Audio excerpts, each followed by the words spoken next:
In the next town, Lanke arrives at the market, where he meets Bisi, a young lady who sells food and palm wine. This beautiful lady has refused to marry any of the men who asked for her hand in marriage. But she follows a strange, handsome man leaving Lankeomu in a food stall with all the palm wine.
sí mi.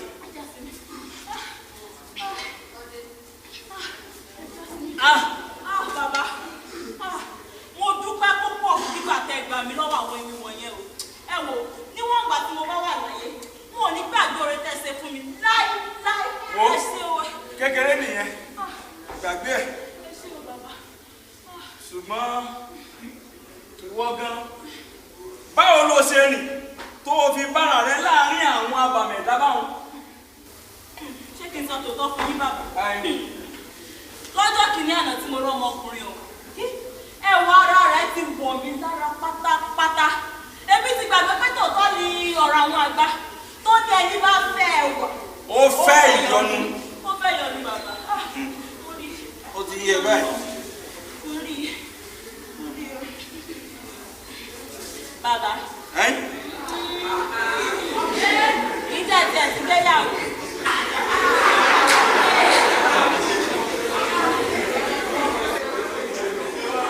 Ìyàwó bò.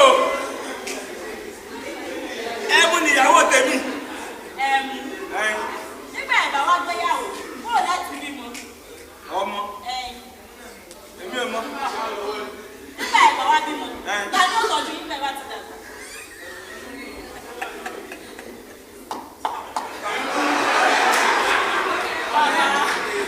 Bàbá, ẹrù yín ti ń gbà mí o. Kí ló dé? Lọ́rọ́ ṣeéṣe ká ẹja bàmì ẹ̀dá tó lè paradà ló ń fọ́n. Káwọ́, ẹ máa mú mi lọ́lẹ̀ bàbá mi. Ilé bàbá mi yá. Máa bẹ̀rù.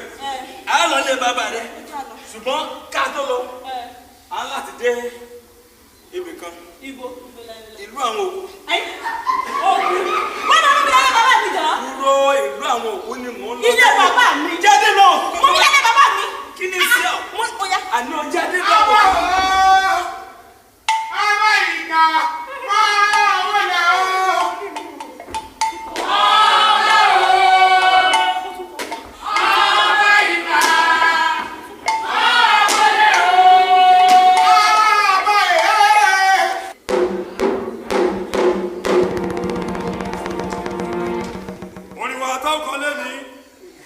Nínú ìwé ìlú ìkà, ìwé 419.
làǹkẹ́ irú làǹkẹ́ o ìwọ lórí láyà ó wọ̀ ní ìkà ó wá sọ ọba ìkàdẹ́gbẹ́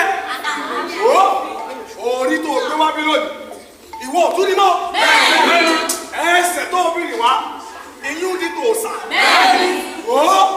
òní lọ́jọ́ kù rẹ gbé o ó di gbẹ́lẹ́ o ó di gbọ́lẹ́ o. Ìpàdé ayé mi rèé gbogbo yẹn gbà mí ìgbà bá gbé wájú sí gbọ́dá. Onígbó pé wá jẹ olùgbò kù ó yà lẹ́nu àbí kò ní jẹun ó yà lẹ́nu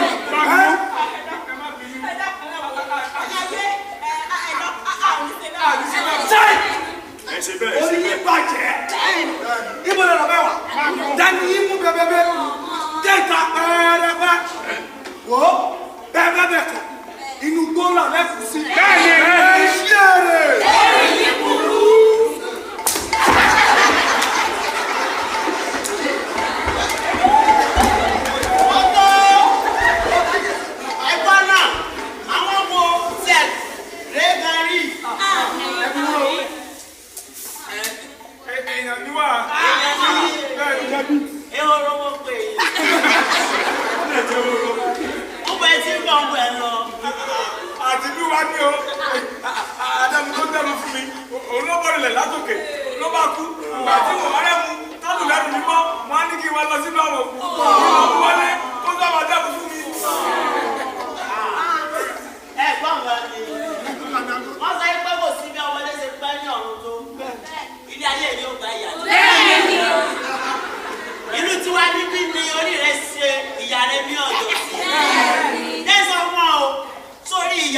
Eré òkèèrè ni obìnrin sáré ní oúnjẹ ọmọ.